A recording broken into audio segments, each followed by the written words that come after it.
अगर मैं खत्म हो जाए तो फिर राहत और सुकून होगा किसे। अक्सर कहा जाता है कि अहंकार खत्म होने पर दुख भी खत्म हो जाता है। और यहीं पर अक्सर हम उलझ जाते हैं, क्योंकि हम यह मान लेते हैं कि दुख की जड़ मैं हूं का एहसास है। इसलिए हमें लगता है कि मैं मिटते ही दुख भी मिट जाएगा। लेकिन अगर अहंकार सचमुच मिट जाए तो क्या दुख भी मिट जाता है? तो इस वीडियो में हम यही समझने की कोशिश करेंगे कि अहंकार के मिटने से दुख भी मिट जाता है। इस सोच में भ्रम आखिर कहाँ पैदा होता है। नमस्कार, कंफ्यूजन से क्लैरिटी के लिए आप गुरु की इस वीडियो में आपका स्वागत है। अक्सर कहा जाता है कि जब अहंकार मिट जाता है तो भीतर एक गहरा सुकून, एक हल्कापन और राहत महसूस होती है। ऐसा लगता है कि मानो सिर से कोई भारी बोझ उठ गया हो। दूसरों से आगे निकलने का दबाव कम हो जाता है। भविष्य की चिंता, अतीत की पीड़ा और वर्तमान का दुख अपना असर खो देते हैं और इंसान मुक्ति और स्वतंत्रता का अनुभव करता है। लेकिन सवाल उठता है कि ऐसा क्यों होता है? तो बताया जाता है कि हम जिस मैं हूं का एहसास करते हैं वह हमारा एक भ्रम है, एक अज्ञान है। यानी मैं हूं ही नहीं, बल्कि शारीरिक जैविक मशीन है जो प्रकृति के नियमों के अनुसार काम कर रही है। शरीर में चल रही रासायनिक और तंत्रिका संबंधी प्रक्रियाओं के कारण मैं हूं का एहसास पैदा होता है और इसी एहसास को अहंकार कहा जाता है, जिससे हमें अपने होने का भ्रम हो जाता है। पर जब यह अहंकार मिट जाता है तो दुख की पकड़ भी ढीली पड़ जाती है, क्योंकि जब मैं हूं ही नहीं है तो फिर दुख होगा किसे? यानी जब कोई दुखी होने वाला ही नहीं है तो फिर दुख भी नहीं बचता। इसके विपरीत अहंकार के बने रहने पर हम अपने होने को वास्तविक समझते रहते हैं, जिससे मन बार बार सोचता है कि आगे मेरा क्या होगा, पहले मेरे साथ बुरा हुआ था, मैं दूसरों से पीछे रह गया, मेरा जीवन बर्बाद हो गया, मुझे वह सब क्यों नहीं मिला जो दूसरों को मिला। और इन्हीं विचारों में उलझकर इंसान भविष्य की चिंता, अतीत के मलाल और वर्तमान के दुख में डूबा रहता है। इसलिए कहा जाता है कि अहंकार के मिट जाने पर दुख भी मिट जाता है।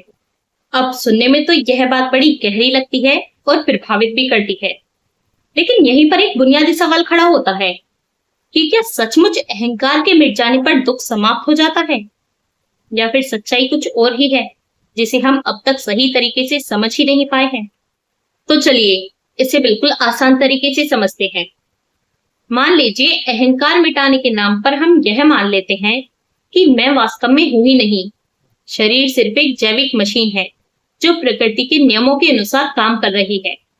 अब ऐसा मानने से अतीत का मलाल और भविष्य की चिंता कुछ हद तक कम हो सकती है, क्योंकि वे हमारे होने से जुड़े विचार हैं। अगर मैं हूं का भाव ही ढीला पड़ जाए तो ऐसे विचारों की पकड़ भी कम हो सकती है। लेकिन समस्या तब आती है जब दुख वर्तमान में अनुभव होता है। मान लीजिए आप किसी समस्या में फंस जाते हैं या आपको चोट लग जाती है। अब चाहे आप कितना भी गहराई से यह माने कि मैं तो हूं ही नहीं, सिर्फ शरीर है, तो क्या इससे दुख का अनुभव रुक जाएगा? तो नहीं, दुख का अनुभव तो फिर भी होगा। और तब हमें यह मानना पड़ेगा कि दुख मुझे नहीं हो रहा, बल्कि शरीर को हो रहा है। लेकिन यहीं पर सवाल खड़ा होता है कि अगर शरीर को दुख हो रहा है और उसका अनुभव भी हो रहा है, तो फिर दुख आखिर गया कहाँ? दुख तो अब भी यही मौजूद है, बस केवल भाषा बदल गई है। पहले कहते थे कि मैं दुखी हूं और अब कहते हैं कि शरीर दुखी है। यानी समस्या समाप्त नहीं हुई, केवल पता बदल गया है। और क्योंकि दुख वर्तमान में अनुभव होता है, इसलिए अहंकार के मिटने से दुख नहीं मिटता, बल्कि यह भाव मिटता है कि मैं दुखी हूं। और इसी कारण अहंकार के मिटने से दुख मिट जाता है। यह बात पूरी तरह जम नहीं पाती। अब एक और महत्वपूर्ण बात समझिए। मान लीजिए हमें भविष्य की बहुत चिंता हो रही थी, तो हमने अहंकार मिटाने के नाम पर यह मान लिया कि मैं हूं ही नहीं, सब कुछ प्रकृति कर रही है। इससे मन पर दबाव कुछ कम हो गया, हल्कापन महसूस हुआ और राहत मिली। तब हम कह सकते हैं कि देखो, अहंकार मिटा इसलिए दुख भी मिट गया। लेकिन यही एक सवाल खड़ा होता है कि राहत और सुकून किसे मिला, हल्कापन किसे महसूस हुआ?